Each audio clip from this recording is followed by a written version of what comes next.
भारत के अंदर काफी इन्वेस्टर जो है बायोफ्यूल सेक्टर के अंदर इन्वेस्टमेंट करने का सोच रहे हैं। उसमें से अच्छा ऑप्शन, कम इन्वेस्टमेंट वाला ऑप्शन जो है वो बायो ब्रिकेट्स, बायो पैलेट है। हालांकि उसमें काफी इन्वेस्टरों को काफी क्वेश्चंस है, जैसे कि मुझे कौन सी मशीनरी लेनी चाहिए, कितना लैंड एरिया चाहिए, क्या मटेरियल लगेगा, मेरे एरिया में कौन सा मटेरियल है तो मुझे कौन सा पैलेट्स बनाना चाहिए, कौन सी साइज में जाना चाहिए, प्लांट की कैपेसिटी क्या होनी चाहिए, मुझे कितनी लोन मिलेगी, कितनी सब्सिडी मिलेगी। तो काफी जो प्लांट के व्यू पॉइंट से जो क्वेश्चन है, कंफ्यूजन है, उसके सॉल्यूशन के साथ में आज रौनक इंजीनियरिंग के जो ओनर है संजय भाई सखिया, जो राजकोट से है, वो आज हमें यहाँ पे बायोफ्यूल एक्सपो 2025 में मिले हैं और उनके स्टॉल पे हम ये आज उनसे पूछेंगे कि क्या क्या दिक्कतें आ रही है और क्या उसका सॉल्यूशन है। जी संजय जी। मैं संजय, रौनक इंजीनियरिंग का कंपनी ओनर। और हम 2003 से ब्रिकेटिंग मशीन बनाते हैं और पैलेट मशीन बनाते हैं। उसमें एग्रीकल्चर वेस्ट सब चलता है, जो एनिमल नहीं फीड खाती है वो। उससे क्या होता है कि भाई अब जो लकड़ी जला रहे, ब्लैक कोल जला रहे, उसकी जगह पे ये ब्रिकेट यूज करे तो पोल्यूशन कम होता है। और गवर्नमेंट भी उसको सब्सिडी की सपोर्ट कर रही है। और एनटीपीसी पावर प्लांट में 10%, 5% से 10% पे सबको ले जा रहे हैं कि भाई आप कोई यूज नहीं करता तो पावर प्लांट में दीजिए, उससे पोल्यूशन कम हो। और फार्मर लोगों को उसका जो वेस्टेज है, जो उसको जलाते हैं, तो जलाना बंद कर देंगे और उसका उसका दाम भी अच्छा मिलेगा। तो वो हिसाब से हमने ये कॉन्सेप्ट चालू किया 2003 से।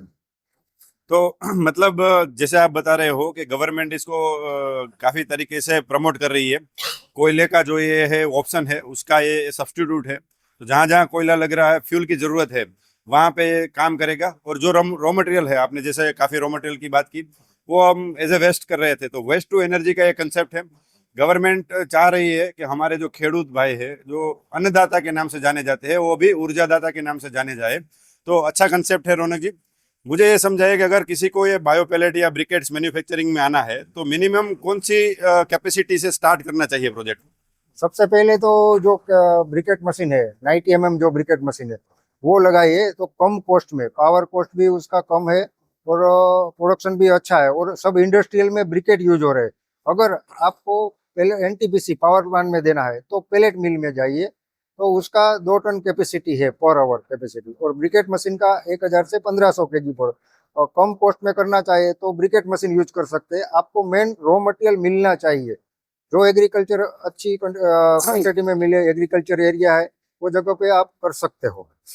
जी संजय जी, जैसे मैं समझ रहा हूँ बायोफ्यूल इंडस्ट्री जो है उसका एक चैलेंज है, वो रॉ मटेरियल ही चैलेंज है। बाकी सब तो इजीली अवेलेबल है, मशीनरी मिल रही है, काफ़ी गवर्नमेंट से सब्सिडी मिल रही है, सपोर्ट मिल रहा है, लेने वाले भी काफ़ी है। आपका जो बायोफ्यूल आउटपुट है वो, तो अगर आप रॉ मटेरियल एग्रीगेट कर सकते हो आपके जो इस विस्तार में जहाँ पे आप प्लांट लगाना चाहते हो, तो उस हिसाब से आप संजय जी का कभी भी कांटेक्ट करिए। स्क्रीन पे उनका नंबर दिया गया है, उनकी टीम से आप संपर्क करिए तो आपको ज़्यादा गाइड करेंगे। लेकिन मुझे ये भी क्वेश्चन है कि लैंड कितना चाहिए। अगर मैं 2 टन का, जैसे आपने बताया, प्लांट डाल रहा हूँ ब्रिकेट्स का या पैलेट्स का, तो मुझे मशीनरी सेटअप करने के लिए कितना लैंड चाहिए, एरिया चाहिए, रॉ मटेरियल स्टॉक करने के लिए कितना एरिया चाहिए, और फिनिश गुड जो है वो मुझे स्टॉक करने के लिए कितना एरिया चाहिए सर। मिनिमम आप 2 टन कैपेसिटी का चलाओ तो आपको डेली का 30 से 40 टन माल निकलेगा। वो हिसाब से आप गिनो तो आपको 600, 500, 600 टन का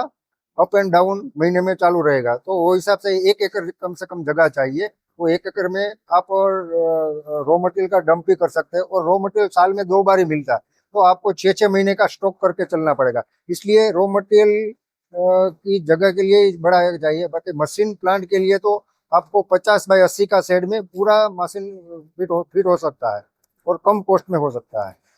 यानी कि एडवाइजेबल ये है कि आप 1-1.5 एकड़ की लैंड को पूरा प्लानिंग के साथ अगर जाओगे तो रॉ मटेरियल स्टोरेज का इश्यू नहीं रहेगा, फिनिश गुड स्टोरेज का इश्यू नहीं रहेगा। अच्छा, तो अगर हम पूरा ये जो प्लांट अगर 2 टन का सेटअप करना चाह रहे हैं, 1 एकड़ के अंदर हम अगर करते हो, तो कंस्ट्रक्शन कॉस्ट और अपना कुल मिला के मशीनरी और जो भी इक्विपमेंट चाहिए इसमें, वो कुल मिला के अंदाजित कॉस्ट क्या होगा, इन्वेस्टमेंट कॉस्ट। जगह को छोड़ने के बाद आपको मशीन मशीन और पावर, वो दोनों मिला के 90 mm अगर लगा रहे हैं तो 25 लाख के करीब वो लग जाएगा। 20,50,000 का मशीन होगा, 5-6 लाख रुपए की लाइट कनेक्शन जो 93.5 HP कनेक्शन में रहेगा। और शेड का अंदाजा कंस्ट्रक्शन करो तो 20 से 22 लाख में कंस्ट्रक्शन हो जाता है। तो सब मिला के आपका 50 लाख में वो सेटअप 90 चालू हो जाता है।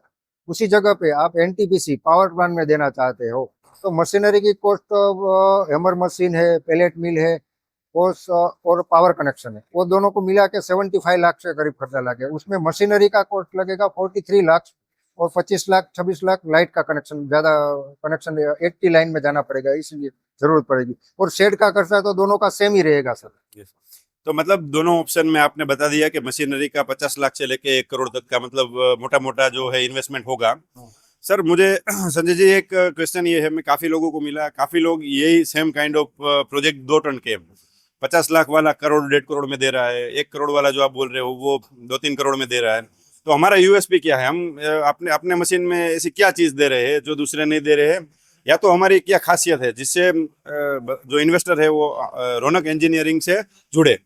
हमारा एक तो मेन है कि हमने 2003 से कंपनी चालू किया है, तो हमको काफी अनुभव है इसका। और हम मशीनरी भी सभी कंपनियों से कम कॉस्ट में बनाते हैं क्योंकि हमारा हाई प्रोडक्शन है।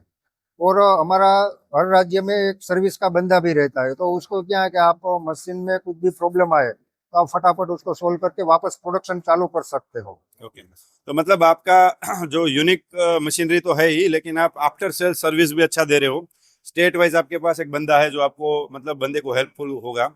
और इसके अलावा मुझे ऐसा लग रहा है कि ये जो पूरा पैलेट या ब्रिकेट्स का बिजनेस जो बंदा कर रहा है उसका इन्वॉल्वमेंट इसमें कितना चाहिए? या तो मैं एज ए इन्वेस्टर पैसा डाल दूंगा और कोई 1-2 लड़के को या अपने रिलेटिव को उसमें सेट कर दूंगा तो वो चला लेगा प्रोजेक्ट? हाँ, उसमें कोई ऐसा है नहीं मशीन में एक चलाने का, कोई भी बंदा कोई चला सकता है। मेन इसमें इन्वेस्ट छोटा है और प्रॉफिट अच्छा है इसमें। और जो माल लेने वाले हैं वो टाइम टू टाइम पेमेंट भी इसमें सर्कुलेशन हो जाता है एनटीपीसी में। इन शॉर्ट, अगर मैं प्योर इन्वेस्टर हूँ तो मेरे लिए अच्छा है, मैं खुद करना चाहता हूँ तो भी मेरे लिए अच्छा है। इसमें इतना टेक्निकल नो हाउ की कोई जरूरत है नहीं, आपको खाली रॉ मटेरियल इकट्ठा करना है और प्लांट चलाना है, मैनेजमेंट खाली करना है, तो अच्छी तरह से आप कुछ कम इन्वेस्टमेंट में, यानी कि 50 लाख से 1 करोड़ के इन्वेस्टमेंट में अच्छा बिजनेस प्लान आप कर सकते हो। तो बढ़िया।